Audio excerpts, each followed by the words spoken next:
welcome to the Incoherent Fangirl. Where we are back from our break for a mid-break interview, and through the magic of editing, we're gonna change clothes in a minute. And then we'll be back. Yeah. I'm Karin, And I'm Mandy. and welcome to a very special episode of the Incoherent Fangirl.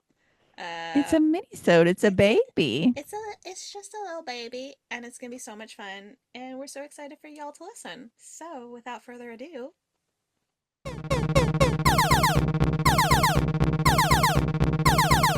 that sound means we have an intruder alert. You guys, I've been fangirling about this intruder. Like, I feel like Since the Mrs. moment. Nash's Ashes was like forever ago. Yeah. Yeah, yeah. So we're so excited. We have Sarah Adler here. Today we're going to talk about Finders Keepers.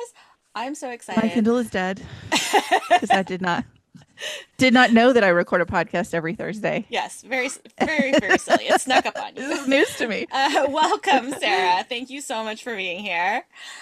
So the first thing we usually ask is if you could give us like an elevator pitch of the book for anybody who hasn't heard of Sure, with the caveat that I haven't done this a lot for this one yet, so this might not be very good.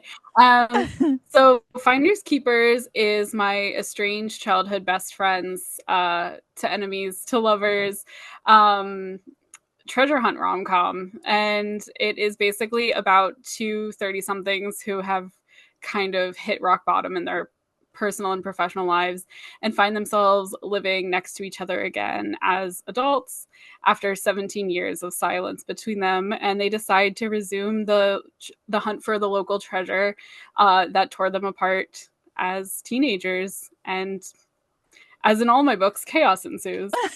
the best kind of I chaos. I love it so much. it's the Goonies meets like Outer Banks, but everybody's all grown up. Like it's in the best way. Like where did this come from? Where did this story come from? So a couple different places. When we first moved into our house, we live in a townhouse, and there's like a little boy next door, and I have a daughter, and I was just like, oh, that would be like so cute if they like grow up and date. Which that was like a weird thought. I don't know. She was like 2 at the time. But it was just kind of a like nice to have kids in the neighborhood thing. But I did start to think about like the friends I had as a kid and like what it was like to like play with neighborhood kids and like how that was like kind of a special friendship, and how if I had had like a boy in my neighborhood when I was around that age, like I don't know like if I could have gotten through that without having a crush, because like at that age I had a crush on everyone. Same. And so there was like that part of it. And then Nina and Quentin started out as characters in a different idea I had, where they were still living next to each other again after a long time, but it was like they were going to resume a prank war. And my agent was like, that's very cute, but like, let's table that idea. It's not quite it yet. And so eventually, when we were brainstorming for book three, I was like, I'm thinking of something where it's like maybe a treasure hunt sort of thing. And she was like, I really like that, keep going. And eventually I remembered these two characters that I had kind of abandoned but loved, and was like, wait a second, I can finally like bring them back in and do something with Nina and Quentin. And this sort of like analog of my town that I've created. And yeah, so it was kind of just like a right time, right place. Finally, all the puzzle pieces connected to each other, and it worked out. Oh my I love gosh. that. That's so Yeah. fun. Um, Nina might just be like one of my favorite characters, if not my favorite character of like all time. She feels like so much. I feel like I see so much of myself in her. And I love her so much. So this is kind of like a two-part question. How did you go about kind of creating her character, and how much of it did you get from My Teenage Diaries? Because that's really what it feels like. Um, yeah, I mean, so I have been dealing with anxiety for most of my life, depression and anxiety, but especially the anxiety as an adult. And there is kind of like another universe where I became a professor instead of finishing my master's and then not doing anything else. And so it was pretty easy for me to kind of put myself in the headspace I think I would have been in if I had wound up in that situation. Anxious people are really drawn to academia. I think it's like That's so probably real. Yeah. constant feedback. Your self-worth is like very like kind of wrapped up in your work, and it's kind of easy to get that like dopamine boost. It's Hmm. not unlike publishing, quite honestly. You It's had to also why hold this academics, mirror up, right? I You know a had lot to of do academics that. also wind up in publishing when they leave academia, or I know a few people who do both. But yeah, I think it was like very much kind of an alternate universe me. If you know, my anxiety was mostly under control, but I was also in this like really cutthroat, toxic, kind of unfair environment that universities often are. Um, I think I didn't know it at the time, but I was venting a lot of frustration towards the academy, I think. That's fair. I mean, That's fair. fair. That's I Yeah. mean that's what we do as writers, right? We That's Mhm. how we work out our own problems. Yeah. Absolutely. Um, so Quentin leaves a glamorous job in France to come back to America, and I could not relate any less if I tried because you could not pull me back here for a thing. So what's the writing process like for the situation of like you have this cool good thing going, but it's not the right good. So we're going to turn your world upside down to get you to your right good. I mean, to be fair, it wasn't really that he just up and left. It was Yeah. Yeah. kind of that he was forced to leave. I'd be kicking and screaming. It was more of a like, okay, well, under these circumstances, you no longer work here, and then under Yeah. those circumstances, you no longer have a visa to stay in France, and therefore you must leave. Please let me stay. Let me I'll kiss stay. Yeah. your feet. Don't So yeah, I mean, also you got to remember, I was writing this in a different time, so there was still hope Fair. still alive in my heart, and it wasn't as like absurd that somebody would choose to come back to the United States necessarily from abroad. And yeah, I That's mean, fair. I it's funny because when I first started writing, I really had trouble being mean to my characters. Like I could not do it. It hurt me too much.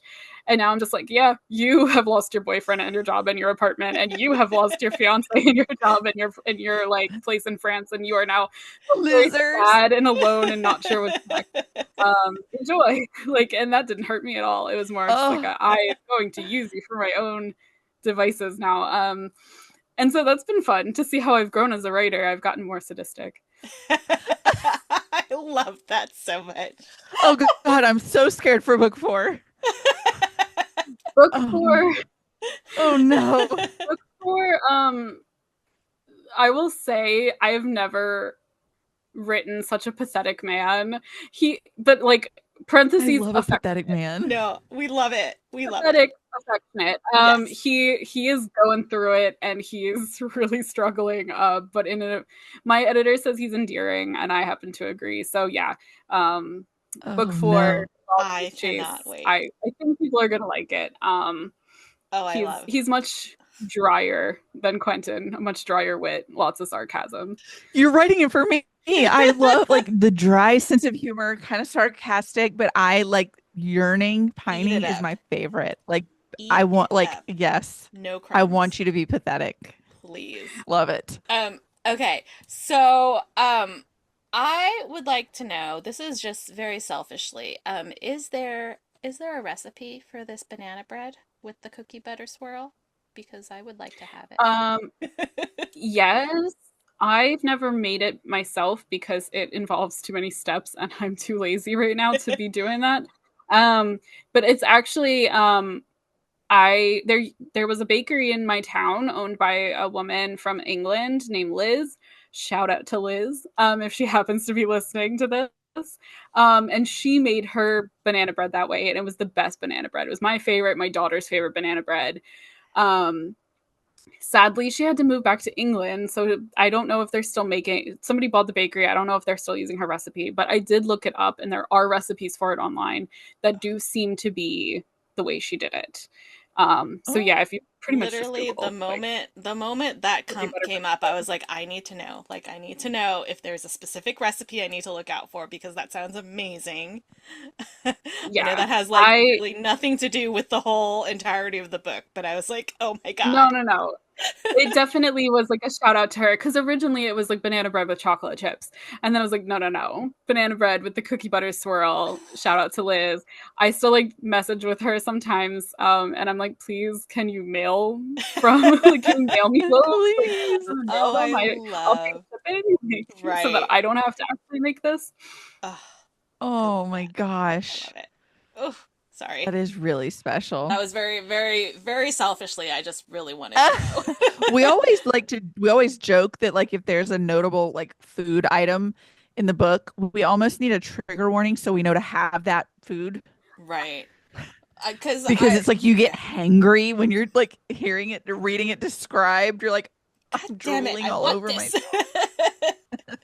Yeah, I think one of the coolest things ever was when somebody actually made some of the recipe, like made some of the foods from Jose Napoleone's in Mrs. Nash. Like somebody actually like made the cilantro focaccia with the like pico de gallo bruschetta and Oh my like tagged me in the video, and I was just like, oh my god, Ah, God. That is posting on her. so cool. My oh Yeah, my they goodness. said it was God. good. I was glad to know because I just like completely made those things up, and I was like, I think it sounds good. I love that. I have to do that now because I did that with our friend Robbie Couch wrote a book and he had like blue brownies Brownies. in it and he sent Yes. out he gave a recipe as like a pre-order incentive or whatever and I like made a video and made them. They were so good. That's like a cool series that someone could do on TikTok is like I'm gonna make recipes from books that I love. Yeah. Yeah, that would be really That would fun. be really cool. Yeah, because like Lindsay Hammeroff sent out a blueberry pancake recipe with her debut, Yes. uh, Till There Was You. Yes. Or is that the second I one? t I don't know. I like I both think of her so. books. I think that's the Can't name of it. remember which title is it. I know Yeah. exactly what you're talking about, and I still Yeah, dream of yeah, those blueberry pancakes. So, like, yeah. They're on the cover and they're standing on them, and I'm like, I want pancakes that large, Give please. me right? that. I want Like, to my bounce around God. on some pancakes like a trampoline. Oh man, that would be awesome. And then there's like a moat of syrup in case you fall, and it'll protect Right. you, and also maybe kill you because actually I think you can That is like die in that. so, yeah, you could probably drown. Like, you know what? I'd die happy. Okay. I'd die happy. So when you're not throwing out these food items that are making us hangry, what is your writing process like? Are you like a plotter, pantser, a plantser? I guess I'm a plantser slash I like the term capri pantser. Or I think Ellie Hazelwood once called it a panty liner. Um, so like it's one of those things where as I've done this more and more, the process has changed a lot for each book, and I think some of that is just what's required from my publisher. Like you usually I can't just give them an idea and they trust me on it, which I think that's because that's what they did with Happy Medium, and then they were like, okay, that was a little weird. Maybe we should like put some guardrails in you. But I do have to like write out a synopsis in order to sell a book. And so I've gotten kind of used to having to do that, and I'm less resistant to it than I used to be. Um, a lot of times I will just do what I call like a stream of consciousness outline or a loose outline where I kind of describe each chapter that I'm thinking of in stream of consciousness. Do not care if it makes sense, not complete sentences. We'll switch between like third and first person. Mostly it's just dialogue that I'm know that I want to put in each part. And then later on when I'm writing that part, I already have some of it written. I can pull it in. I just have to like make it make sense. But I will say for book 4, for Wild Goose Chase, it was just like a okay, I got like 3 months, let's do this. And it was the fastest, easiest book I've ever written, and it was a mess. And I sent it to my editor without even my husband reading it. Usually he reads everything I write like the day I write it. And even I was like, nope, nope, it's not even fit for consumption. It Like, has to go. I need yeah. to get this out of my hands. And thankfully my editor was like, very, very pleased with it and was like, this is like some of your best work. And Hey. I was like, wow, really? And she's like, I was a little worried, honestly. when you said you hadn't like read back through it, but it's really, really good. So that was a really unusual experience for me to write that way. I think Finders Keepers took a lot longer, um, something like 9 months, I think, to draft the first draft. So yeah, I think my process is really book dependent, life dependent, uh, deadline dependent. I think I'm motivated by a deadline. Because otherwise I'm just like, oh, I got time, I'll take a nap today. So That's yeah, fair.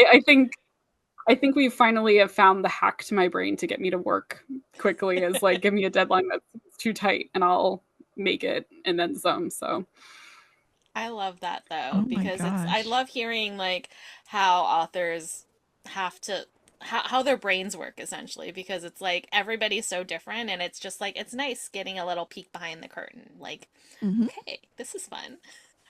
Um Yeah. so speaking of like writing, you did mention you have a daughter. Do you find that you have to have some sort of like structure or plan for your day in order to write around her schedule? Because I know I have my daughter and I'm like, writing is hard. yeah, I mean, I'm lucky in a lot of ways. I'm really fortunate. And she's almost 7, so she is in school, which has been hugely helpful, I have to say, because it does kind of guarantee me at least a few hours a day to get stuff done. I also have an extremely supportive husband who makes sure that if I'm on deadline or something and need time, that he's taking care of stuff. Um, and I also he also works from home, so that eases a lot of the burden too of like if I last minute can't like go pick up from school, he can, and things like that. And also this is my full-time job, which is like the most like fortunate thing of all. I think I know a lot of people who by choice or not are balancing a full-time career plus a writing career on top of it, and that plus parenting I think would be like, I don't know how I would manage that, but for me, because it's my job, because I have those kinds of structures in place, I do kind of know what my days are going to look like for the most part, and then if there's a curveball, I can adjust. um, and then that's not to say that like curveballs don't happen. I mean, I my husband does work for an organization, so he technically should like be working when he's supposed to be. So I can only ask so much of him. And so if like my daughter's homesick, or if like there's an appointment or an after school activity that starts at 4:30, like I am the parent who has the more flexible schedule. And sometimes that can get a little frustrating. But I think in some ways the less, again, this goes back to maybe deadlines are good for me. I think the more pressure I have to like get something done in the time that I actually have, the better I use my time. I'm less likely to lose focus, less likely to convince myself it's not necessary to like do any work. um so even when I'm like frustrated because there's like a week in October where they're randomly off for like 3 days and then have like a For two what hour reason? Yeah. 2 hour early, and I'm just like, I don't, things like Why? that. I really like make better use of the time I do have, I think. Um, so yeah, I mean, it's a balancing act. And when she was little, it was a lot of nap time writing, Hmm, hmm. or like switching off when my husband got home from work, kind of stuff. Um, but I think without a supportive partner or like family or someone who can kind of tag team as necessary, it's way harder. And like people who still manage to write without those support structures, like they're amazing. Especially when they're also working. That's way beyond what my brain can handle. I love that. I love it's like hard for me to wrap my mind around like how to manage time in general. So I'm like I Mhm. love hearing kind of how you do that. It gives me hope for myself. Yeah, I mean, that simplifies things because what you're not seeing is that I have a planner and also 2 calendars and also like several different to-do lists that don't always match up because I forget to update them all. So it is kind of just like a, well, I'm hoping I'm not missing anything important situation. But that's I mean, That Yeah, is I so think relatable being in such a It's mood, yeah, though. life. Like, Yeah, yeah. it's life. yeah. So we don't want to keep you too much longer, but we do have a few questions that we always ask our guests. Okay, the first is we have a segment that we call Fictional Boyfriend of the Week, where we pick our favorite fictional character that we experienced that week. So it doesn't have to be a boyfriend. Karen's had a fictional granny. I've had a fictional son, fictional pets. Doesn't have to be in a book. It could be movies, TV. We've had video game characters. So do you have like a fictional character that you were like, that is my favorite? That is my boo thing. That is my best friend. Um, This hmm. is where like every media that you've ever consumed just It's leaves your gone. brain. I know. I literally just finished a book where I really like the guy, and now I'm completely forgetting his name. His name was Will. Yeah. Okay. Yeah. So I just finished reading Back After This by Linda Holmes in preparation for when I'm in conversation with her and Sarah Goodman Confino at the Gaithersburg Book Festival later this month. And the male main character in that book is just like, I don't know, he's got the perfect kind of charm and sense of humor. His name is Will, and he's a waiter and also a photographer. And their meet cute is like they meet while rescuing like a Great Dane that escaped from its handler, and they like lure him with peanut butter. And then she's like, "Your dog's so cute," and he's like, "It's not actually my dog. I was getting my hair cut and I saw him running and I like chased after him." So he's got like half his haircut and like is still wearing the like cape from the Oh my haircut place. God. Um, It sounds like a dream. I love him yeah, already. he's just like the perfect mixture that I love of charming and funny and direct with her. Like he's not like coy about his interests, but he's not creepy. And I think Linda Holmes did such a good job writing somebody that it's like, yes, if she didn't end up with him, I would like rage quit everything. I The I am love perfect, that. leaving Earth today. yes. Love it. Love it. Thank goodness it's a romance, or I would not be okay. All right, so kind of along the same lines, I mean, we're obsessed with your books. We have been dreaming of this Been for a while. screaming about, So yeah. Thank like, I think when we got the email about like you possibly I coming died. I on, passed away. we were like, oh, wait, there's no I question. Like, this passed has to away. happen. So we will continue to be shouting about your books, especially this one. I'm obsessed.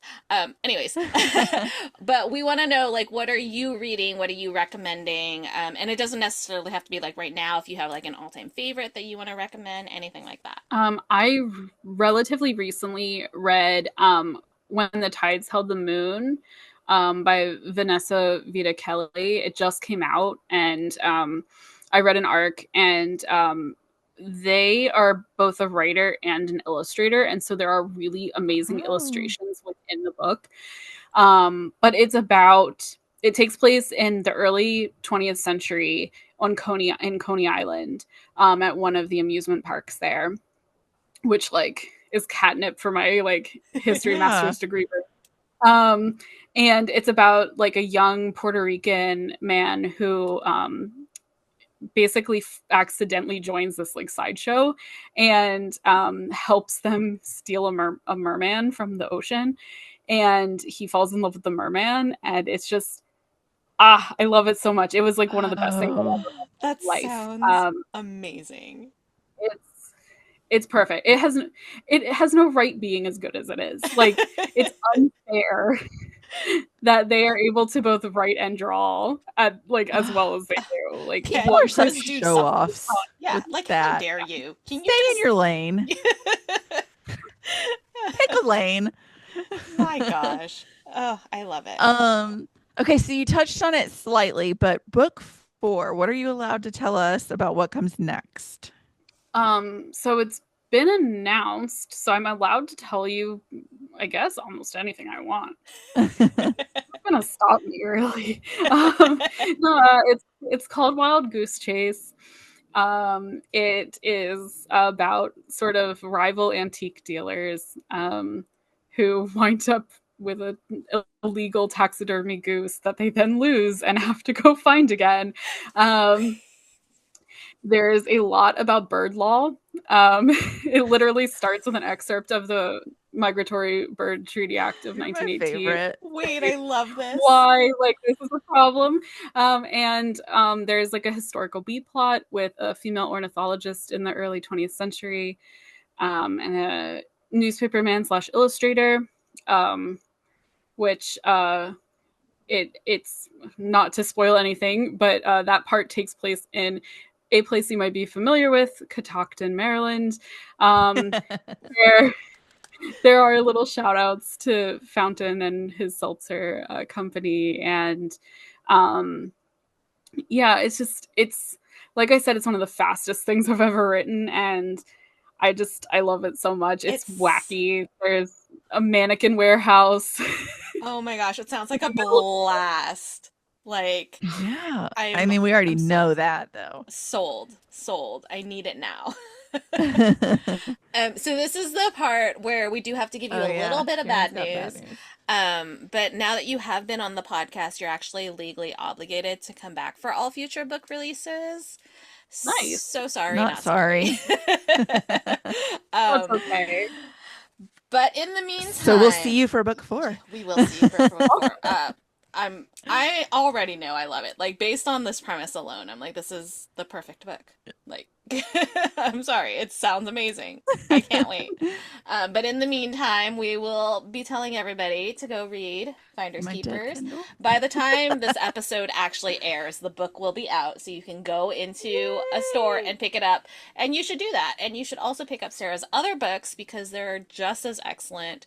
I literally just binged your other two recently, and I'm just like, where have you been all my life? Why have I not read these sooner? So I'm very, very excited about everybody getting to read this.